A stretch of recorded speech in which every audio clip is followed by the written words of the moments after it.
Hi. So இன்றைக்கி நம்ம என்ன டாபிக் பார்க்க போகிறோம் அப்படின்னா, இது ஒரு மாதிரியான கொஞ்சம் ரிலேஷன்ஷிப் வகையான ஒரு டாபிக். ஸோ இந்த டாபிக் பண்ணுறது மாதிரி ஓகே இந்த இதெல்லாம் சொல்லிடுறாங்கன்னு சொல்லி பேக்ரவுண்டு சேஞ்ச் பண்ணுங்கள், அதுக்கப்புறம் வந்து மைக் யூஸ் பண்ணுங்கள், இப்போலாம் வந்து நிறைய கமெண்ட்ஸில் எனக்கு சொல்கிறாங்க. ஸோ பட் அது வந்து இப்போது டெய்லி ஒவ்வொரு நாள் வேறு இடத்துலேருந்து வீடியோஸ் எடுக்கிறதுனால வந்து டைம் கன்ஸ்ட்ரெயின்ட்டோ இருக்கிறதுனால இன்னும் அதெல்லாம் பண்ண முடியல. எனக்கும் ஆசை தான் பேக்ரவுண்ட்லாம் போட்டு அது மாதிரி பண்ணணும். பட்டு ஒவ்வொரு நாள் ஒவ்வொரு இடத்துல இருக்கிறதுனால இப்போது அது பண்ண முடியல. ஸோ சீக்கிரமே வந்து அதுக்கு ஏதாவது முடிஞ்சால் வந்து அதை ட்ரை பண்ணி பண்ணலாம். ஸோ அதான். அண்ட் ஸோ இன்றைக்கோட டாபிக் என்னென்னு பார்த்தீங்கன்னா வந்து give them what they want.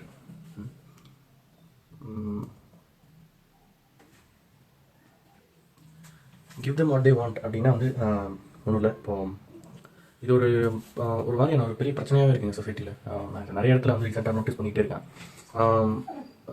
பேசிக்காக இதோட ஒரு அவுட்லைன் மாதிரி நான் ஒன்று எக்ஸ்பிளைன் பண்ணிடுறேன். அதுக்கப்புறம் வந்து இந்த டாப்பிக்கை கொஞ்சம் டீப்பாக டிஸ்கஸ் பண்ணலாம்.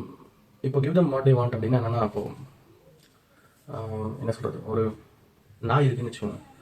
ஒரு நாய் வந்து நான்வெஜ் இந்த மாதிரியான ஐட்டம்லாம் அது சாப்பிடும். ஒரு மாடு இருக்குது அப்படின்னா அதெல்லாம் வந்து இந்த இது ஹர்பியோரஸ் அதுக்கு வந்து அந்த ட்ரீஸு, லீவ்ஸு, ஃப்ரூட்ஸு இந்த மாதிரி ஐட்டம்ஸ் தான் அது சாப்பிடும். இப்போ இருக்கிற ப்ராப்ளம் என்ன அப்படின்னா, இப்போ நீங்கள் வேற ஒரு விஷயத்தை கொடுத்துட்டு அதுக்கு வந்து நீ இதை தான் சாப்பிடணும் அப்படின்னு சொல்கிற மாதிரி. எப்படி சொல்கிறேன்னா, ஒரு சின்ன ஸ்டோரி வந்து சொல்கிறேன். ஒரு ஹஸ்பண்ட் அண்ட் ஒய்ஃப் இருந்தாங்க. அவங்க வந்து அவங்க ஹஸ்பண்ட் வந்து டெய்லியும் வந்து அவங்களுக்கு வந்து காஃபி மேக் பண்ணி டெய்லி மார்னிங் கொடுத்துருந்தான். ரொம்ப வருஷமாக வந்து கொடுத்துட்டே இருக்காரு. அதில் சுகரும் போட மாட்டார். என்னன்னா இவருக்கு வந்து ஒரு இன்டென்ட், இப்போ வந்து சுகர் இல்லாமல் குடிக்கலாம் நல்லது அப்படிங்கிற மாதிரி இவரோட மைண்ட் செட். இவர் வந்து என்ன பண்ண ஆரம்பிச்சிருக்காரு, வருஷக்கணக்காக அதே மாதிரி தான் கொடுத்துக்கிட்டே இருக்காரு. அவங்களும் டெய்லி குடிச்சிக்கிட்டே இருந்திருக்காங்க. ஒரு நாள் வந்து கேஷுவலாக பேசிகிட்டு இருக்கும்போது அவங்க ஒய்ஃப் வந்து என்ன சொன்னாங்கன்னா, எனக்கு வந்து காஃபியே பிடிக்காது, நான் வந்து டீ தான் குடிச்சு வந்தேன் ரொம்ப வருஷமாக, அதனால் வந்து எனக்கு வந்து காஃபி சுத்தமாக பிடிக்காது, அதுவும் இல்லாமல் சுகர் இல்லாமல் வந்து எனக்கு அது சுத்தமாக அதை சாப்பிட முடியாது, பட் நீ அதை மேக் பண்ணுற அப்படிங்கிறதுனால நான் அதை இவ்வளோ நாள் சாப்பிட்டுக்கிட்டு இருந்தேன் அப்படின்னு சொன்னாங்க. அது எனக்கு வந்து கஷ்டமாக தான் இருந்துச்சு, ஆனால் நீ அதை மேக் பண்ணுற அப்படிங்கிறது நான் அதை கன்சியூம் பண்ணிகிட்டு இருந்தேன் அப்படின்னு சொன்னாங்க. So moral of the story is, அப்புறம் தான் அவருக்கு வந்து புரிய ஆரம்பித்தேன், ஓ இப்போ வந்து நம்ம இவ்வளோ வருஷமாக நம்ம வந்து இதே தான் பண்ணிகிட்டு இருந்தோமே அப்படின்ற மாதிரி புரிஞ்சு, அப்புறம் வந்து அவங்க என்ன பண்ணாங்கன்னா, இவர் வந்து அவங்களுக்காக கொஞ்சம் மாற்றிக்கிட்டு, சரி ஓகே நம்ம இனிமேல் டீ போடுவோம் அப்படின்னு சொல்லி அவங்களோட பாண்ட் அதுக்கப்புறமா தான் வந்து கொஞ்சம் ஸ்ட்ராங் ஆச்சு. ஸோ இதை நான் ஏன் சொல்கிறேன் அப்படின்னா, ரிலேஷன்ஷிப்ஸில் வந்து ரொம்ப ரொம்ப இம்பார்ட்டண்ட்டான ஒரு விஷயம். இப்போ நம்ம வந்து ஒரு ஆஃபீஸ்லேயோ இல்லை வந்து நம்மளோட ஃப்ரெண்ட்ஸ்லையோ இல்லை அந்த வேறு மாதிரியான ரிலேஷன்ஷிப்ஸ்லையோ வந்து ஒரு ஆஃபீஸில் அவங்களுக்கு என்ன தேவை அதை நம்ம கொடுக்காம, நம்ம வந்து நமக்கு என்ன பிடிக்குமோ அதை எடுத்துகிட்டு போய் நம்ம கொடுப்போம்ல. அங்கே இருக்கிறவங்க அவங்க என்ன தேவை, அவங்களோட இன்க்ரிமெண்ட், அவங்களோட ப்ரொமோஷன், அந்த மாதிரியான விஷயங்கள்லாம் அவங்களுக்கு தேவைப்படும். அந்த நேரத்தில் நீங்கள் கொண்டு போய் வேறு ஏதோ உங்களுக்கு பிடிச்சது ஏதோ ஒன்று கொடுத்துட்டு அங்கே வந்து நீங்கள் வந்து நான் இவ்வளோலாம் கொடுத்தனே, அப்புறமும் நீ வந்து வேறு வேலையை சூஸ் பண்ணிட்டு போறீங்க அப்படின்னு வந்து அவங்கள்ட்ட கேட்குற மாதிரி ஒரு நம்ம நிறைய பார்க்குறோம். ஸோ அதனால் வந்து சரி இதை பேசிடுவோம் அப்படின்னு சொல்லி தான் நிற்கிற டாபிக். ஸோ இந்த மிஸ்அலைன்மெண்ட் அப்படிங்கிறதுனால நீங்கள் என்ன தான் உண்மையாகவே இருந்தாலும் ஆனஸ்டியாகவே இருந்தாலும் இந்த மிஸ்அலைன்மெண்ட் இருக்குல்ல, ஒருத்தவங்களுக்கு ஒன்று பிடிக்குது ஆனால் உங்களுக்கு வந்து அது தெரியல, நீங்கள் அதை அண்டர்ஸ்டாண்ட் பண்ணிக்காமல் நீங்கள் ஏதோ ஒன்று அசியூம் பண்ணி அவங்க அதை கொடுத்துக்கிட்டே இருக்கீங்க. எல்லாருமே வந்து சொல்ல மாட்டாங்க. இந்த ஜெனரேஷனில் பார்க்கணும்னா நிறைய பேர் வந்து யார் இன்ட்ரோவர்ட்டாக இருக்கனால அவங்களால வந்து ஓப்பனாக வந்து இதெல்லாம் தான் எனக்கு பிடிக்கும் அப்படின்லாம் அவங்களால வந்து சொல்கிறது கஷ்டப்படுற நிறைய ஜீவன்களை நான் பார்க்குறேன். ஸோ அந்த மாதிரி இருக்காங்க. அதனால் இந்த மிஸ்அலைன்மெண்ட் வந்து நீங்கள் என்ன தான் ட்ரூத்ஃபுல்லாக இருந்தாலும் ஆனஸ்டியாக இருந்தாலும் அவங்க கொடுக்க வேண்டிய இடத்துல வேறு ஒன்று கொடுக்குறதுனால வந்து அந்த ரிலேஷன்ஷிப் வந்து இட்ஸ் பிரேக். அதான் உண்மை. ஸோ அதனால் அதை கொஞ்சம் வந்து பார்த்து ஒரு ரிலேஷன்ஷிப் இந்த ஃபார்முலா என்ன அப்படின்னா, ஒரு செகண்ட் பாஸ் பண்ணுங்கள். பாஸ் பண்ணி அதுக்கப்புறம் வந்து அவங்களே கேளுங்க, கிளாரிஃபை பண்ணிக்கோங்க, இது ஓகே இது உங்களுக்கு பிடிக்குதா இல்லையா அப்படிங்கிற மாதிரி கிளாரிஃபை பண்ணிக்கோங்க, கொஞ்சம் கொஞ்சமாக அண்டர்ஸ்டாண்ட் பண்ணிக்கோங்க.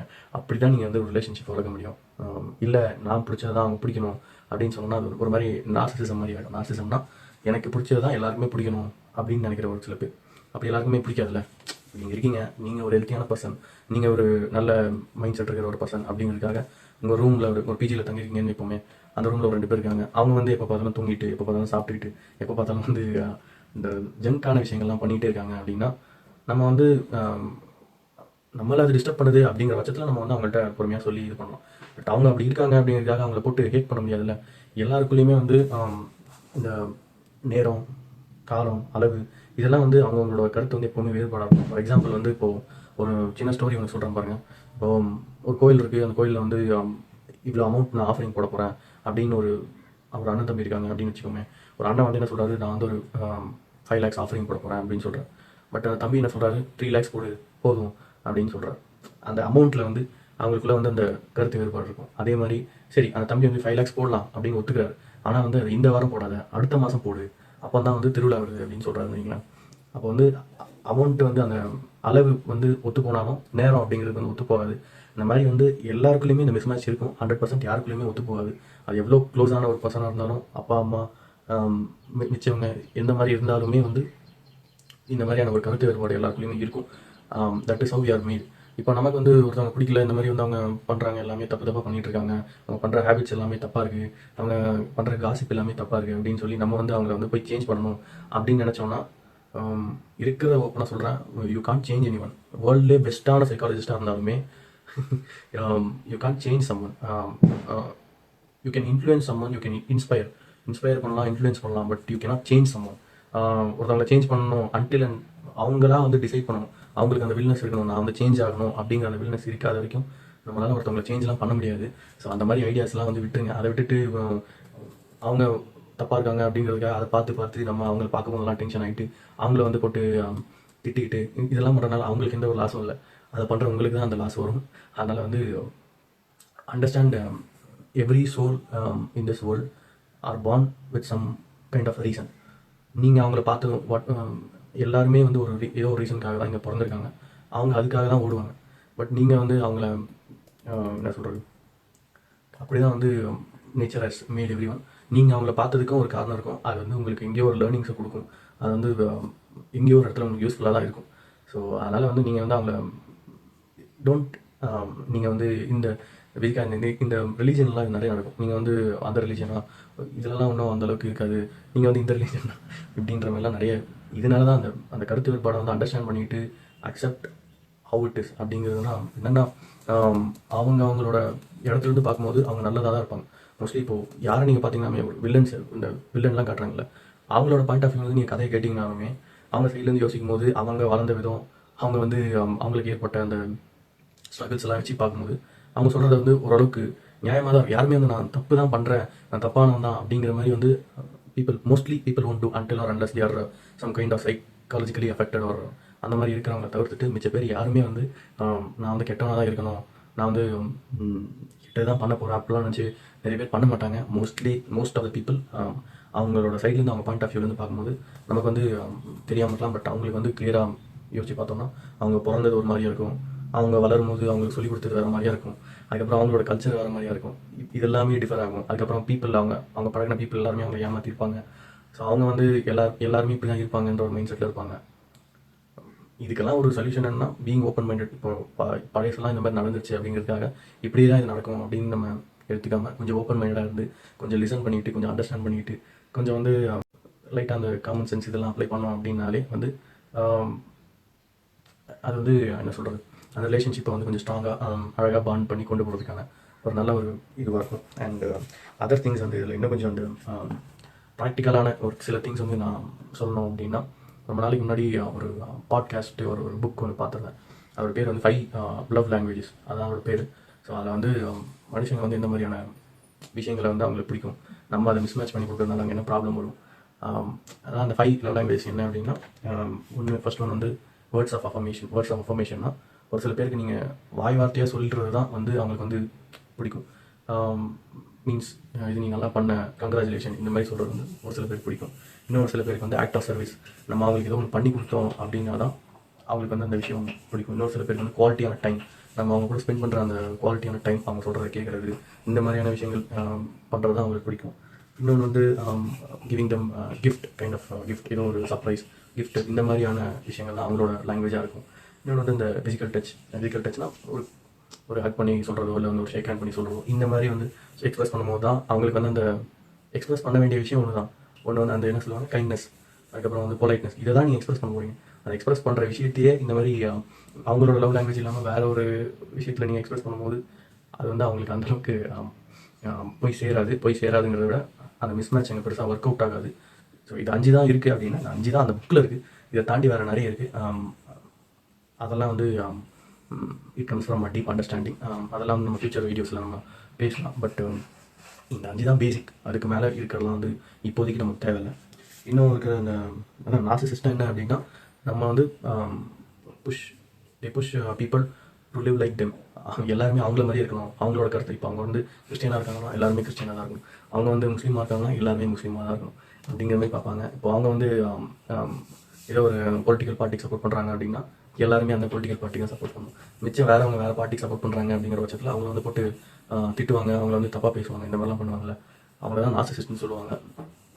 எல்லாருமே ஒரு பாயிண்டில் வந்து ஏதாவது ஒன்று அண்டர்ஸ்டாண்ட் பண்ணிட்டு இப்படி ஒன்று சேஞ்ச் ஆகி தான் முடிக்கணும்னு பார்ப்பாங்க.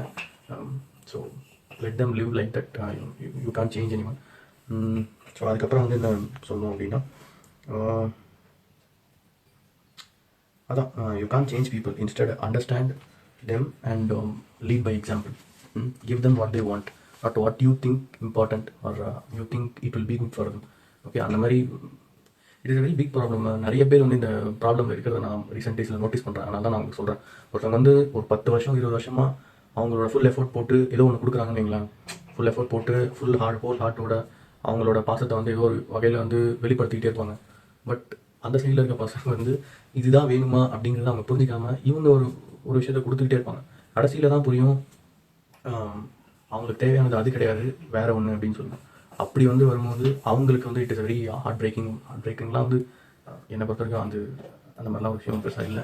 பட் நார்மலாக இருப்பாங்கல்ல பீப்புள், ஒரு காமன் பீப்புள், அவங்க வந்து that is heart breaking moment for them. Because அவங்க ஒரு விஷயத்தை நம்பி ஒரு குழந்தையிலேருந்து ஒரு குழந்தைய வளர்க்குறாங்க அப்படின்னா பெருசானதுக்கப்புறம் தான் தெரியும் அவங்களுக்கு தேவை இது கிடையாது இது அப்படின்னு சொல்லி. அப்புறம் வந்து அவங்க என்ன நினைப்பாங்க, இவ்வளோ நான் பண்ண கடைசியில் வந்து இப்படி ஆயிடுச்சு அப்படிங்கிற மாதிரி சொல்லுவாங்க. ஸோ அந்த ஒரு அவேர்னஸ்க்காக தான் இந்த வீடியோ, எல்லாருக்கும் சேர்த்து தான். So hi. ஸோ இந்த வீடியோவில் ஒரே ஒரு விஷயம் மட்டும் மிஸ் பண்ணிட்டேன். அது என்னென்னா, இப்போது ஒரு சில சுச்சுவேஷன் வரும். அவங்க வந்து அந்த மாதிரியான பீப்புள் வந்து உங்களோட கருத்துக்கும் அவங்களோட கருத்துக்கும் வேறுபாடாக இருக்கிறவங்க, உங்களுக்கு பிடிக்காத மாதிரி பண்ணிகிட்டு இருக்கிறவங்க, அவங்களாம் வந்து ஒரு சில பாயிண்டில் வந்து உங்களால் தவிர்க்க முடியாது. உங்களோட பிஜியோட ரூம்மேட்டாக இருப்பாங்க, இல்லாட்டி வந்து உங்களோட ஆஃபீஸில் ஒரு மேனேஜராக இருப்பாங்க, அந்த வேலையை உங்களால் விட முடியாத மாதிரி ஒரு சுச்சுவேஷனில் இருக்கும். இல்லாட்டி உங்கள் ஃபேமிலியிலே ஒருத்தவங்க இருப்பாங்க, தவிர்க்க முடியாதுல்ல. அந்த மாதிரியான சுச்சுவேஷனில் நம்ம பெஸ்ட்டாக அதை எப்படி ஹேண்டில் பண்ணலாம் அப்படின்னா, மோஸ்ட்லி அவங்க வந்து அவங்களோட இடத்துலேருந்து பார்க்கும்போது அவங்க சரியாக தான் இருக்காங்க அப்படின்னு ஒரு அண்டர்ஸ்டாண்டிங். அதுக்கப்புறம் வந்து இன்னொரு விஷயம் என்னென்னா, அதான் இந்த அண்டர்ஸ்டாண்டிங் தான். நேச்சர் வந்து அவங்களே ஒரு விஷயத்துக்காக தான் இங்கே பிறக்க வச்சிருக்கு. அவங்களே ஒரு விஷயத்துக்காக தான் உங்கள் கூட வந்து அவங்க கான்டாக்டில் இருக்க மாதிரி பண்ணி வச்சிருக்கு. ஸோ அதனால் வந்து நீங்கள் வந்து அதுலேருந்து என்ன லேர்ன் பண்ணிக்கலாம், நிறைய அவங்கள்ட்ட நீங்கள் லேர்ன் பண்ணிக்கலாம். இப்போ அவங்கள டென்ஷன் பண்ணும்போது நீங்கள் வந்து அதுலேருந்து ஒரு எமோஷனல் இன்டெலிஜென்ஸ் லேர்ன் பண்ணிக்கலாம். அதுக்கப்புறம் வந்து அவங்க வந்து ரெசிலியன்ஸ் லேர்ன் பண்ணிக்கலாம். அவங்கள்ட்ட அந்த மாதிரி அவங்கள யூஸ் பண்ணிக்கலாம். இன்னொரு விஷயம் என்னென்னா, அவங்கள வந்து நீங்கள் வந்து போட்டு திட்டுறனாலையோ இல்லை வந்து அவங்கள வந்து நீங்கள் போட்டு டவுன் பண்ணுறனாலையோ அவங்க வந்து எங்கேயுமே ரைஸ் ஆக மாட்டாங்க. அதை எப்படி ஹேண்டில் பண்ணலாம் அப்படின்னா, பார்க்கப்போனால் அது ஒரு kind of psychological reinforcement. Neuro சயின்டிஸ்ட்லாம் அது தெரியும். Reinforcement, positive reinforcement, negative reinforcement சொல்லுவாங்க. அப்படின்னா என்ன ஒன்றும் இல்லை. இப்போது ஒருத்தவங்களை வந்து நீங்கள் வந்து இவன் வந்து உருப்பட மாட்டான், ஒன்றும் உதவாதவன், இல்லை வந்து இவங்களுக்கு வந்து ஒன்றும் தெரியாது, இந்த மாதிரி நம்ம திருப்பி சொல்கிறதுனாலையும் அவங்கள அப்படி ட்ரீட் பண்ணுறதுனாலையும் ஒரு பாயிண்ட்டுக்கு மேலே அவங்களோட பிரெயினுமே பாதி அதை நம்ப ஆரம்பிச்சோம். ஓகே, நம்ம உருப்பட மாட்டோம் போல அப்படின்னா இந்த ரொம்ப இந்த கொஞ்சம் செல்ஃப் அவேராக இருக்காங்க, கொஞ்சம் ஒரு நல்ல ஒரு மெச்சூராக இருக்காங்க, மெச்சூராக இல்லை கொஞ்சம் செல்ஃப் அவேராக இருக்காங்க, இல்லை வந்து ஒரு சில விஷயம்லாம் தெரிஞ்சிருக்காங்க அப்படின்ற பட்சத்தில் அவங்களுக்கு வந்து அந்தளவுக்கு பெருசாக அவங்களுக்கும் அந்த எஃபெக்ட் இருக்கும். பட் அந்தளவுக்கு பெருசாக இருக்காது. பட் இந்த மாதிரி நம்ம வந்து போய் அவங்கள வந்து சொல்லிக்கிட்டே இருக்கனால என்ன ஆகும்னா, ஒரு பாயிண்ட்டுக்கு அப்புறம் அவங்களோட பிரெயினே வந்து அவங்கள வந்து என்ன சொல்ல ஆரம்பிச்சோம்னா, நம்ம இந்த மாதிரியான ஒரு ஆள் தான் அப்படின்ற ஒரு ஐடென்டிட்டியை கிரியேட் பண்ணிடும். அப்புறம் அவங்க அந்த ஐடென்டிட்டி ஓகே நம்ம இப்படி தான் இருக்கோம், சரி இப்படியே இருந்துருவோம் அப்படிங்கிற மாதிரி ஒரு இதுக்கு வந்துடுவாங்க. ஸோ இது பெஸ்ட்டாக எப்படி ஹேண்டில் பண்ணலாம் அப்படின்னா, கிராட்டிடியூட் தான். இப்போ அவங்கள்ட்டையும் நல்ல விஷயங்கள் இருக்கும். அவங்க வந்து உங்களுக்கு ஏதோ ஒரு விதத்தில் ஹெல்ப்ஃபுல்லாக இருப்பாங்க. மீன்ஸ் அவங்க கொடுக்குற பிரச்சனையை வச்சு நீங்கள் ஏதோ ஒன்று கற்றுருப்பீங்க, நம்ம கற்றுக்கிறதுக்கு இதுக்கு ஹெல்ப்ஃபுல்லாக இருக்காங்களே அப்படின்னு ஒரு கிராட்டிடியூடாக இருக்கலாம். இந்த மாதிரி அவங்க உங்களுக்கு ஏதோ ஒரு சர்வீஸ் பண்ணுவாங்க, ஏதோ ஒரு இடத்துல வந்து உங்களை வந்து ப்ரொடெக்ட் பண்ணுவாங்க, ஏதோ ஒரு இடத்துல வந்து உங்களுக்கு வந்து ஹெல்ப்ஃபுல்லாக இருப்பாங்க. கண்டிப்பாக எல்லாருக்குள்ளேயுமே வந்து கொஞ்சமாவது ஒரு நல்ல விஷயங்கள் இருக்கும். ஸோ அந்த நல்ல விஷயங்களை பார்த்து கிரேட்ஃபுல்லாக இருக்க ஆரம்பிச்சிங்கன்னா கொஞ்சம் கொஞ்சமாக உங்களோட பாயிண்ட் வந்து அந்த பர்செப்ஷன் சேஞ்ச் வந்து என்ன பண்ணணும்னா, உங்களோட சப்கான்ஷியஸாக நீங்கள் வந்து பண்ணுற ஆக்ஷன்ஸ் எல்லாமே அவங்கள வந்து ஓகே இவங்க ஒரு நல்ல மாதிரியான ஒரு பர்சன் தான் அப்படிங்கிற மாதிரி நீங்களே உங்களுக்கு தெரியாமல் நீங்கள் அதை பண்ண ஆரம்பிச்சிருவீங்க. அது வந்து என்ன ஆகும்னா அவங்களுக்குள்ள ஒரு பாசிட்டிவ் ரெயின்ஃபோர்ஸ்மெண்ட்டாக போய் முடியும். அப்படி முடியும் போது அவங்களும் கொஞ்சம் கொஞ்சமாக என்ன பண்ணுவாங்க, டெவலப் ஆகிப்பாங்க. ஸோ அதனால் வந்து உங்களுக்கும் அதுதான் பெஸ்ட்டானது, அவங்களுக்கும் அதுதான் பெஸ்ட்டானது.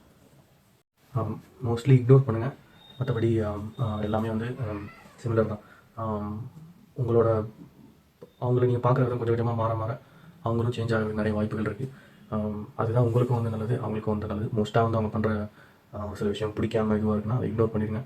ஒரு சில பவுண்டரி செட் பண்ணிக்கோங்க. இதெல்லாம் தாண்டி இதெல்லாம் என்கிட்ட பண்ணாத, இதெல்லாம் வந்து அந்த மாதிரியும் செட் பண்ணிக்கோங்க. அதை எல்லாமே தவிர்த்து நடக்கிற விஷயங்களை வந்து கண்டிப்பாக நம்ம அக்செப்ட் பண்ணி தான் ஆகணும். பிகாஸ் அதை தாண்டி நம்ம எதுவும் பண்ண முடியாதுல்ல. Mostly try to ignore. அந்த இடத்துல வந்து நீங்கள் சேஞ்ச் ஆக பாருங்கள். இல்லை சேஞ்ச் பண்ண முடியாது, அவங்க வந்து ஒரு சேஞ்ச் பண்ண முடியாத ஒரு பொசிஷனில் இருக்காங்க அப்படின்னா கண்டிப்பாக நீங்கள் வந்து இந்த ஒரு மெத்தடை யூஸ் பண்ணுறது ரொம்ப யூஸ்ஃபுல்லாக இருக்கும். இதை நான் என் லைஃப்பில் யூஸ் பண்ணியிருக்கேன். இதில் எனக்குலாம் எக்ஸ்பீரியன்ஸ்லாம் இருக்குது. ஆனால் அதை உங்களுக்கு சொல்கிறேன். And that's it. பை.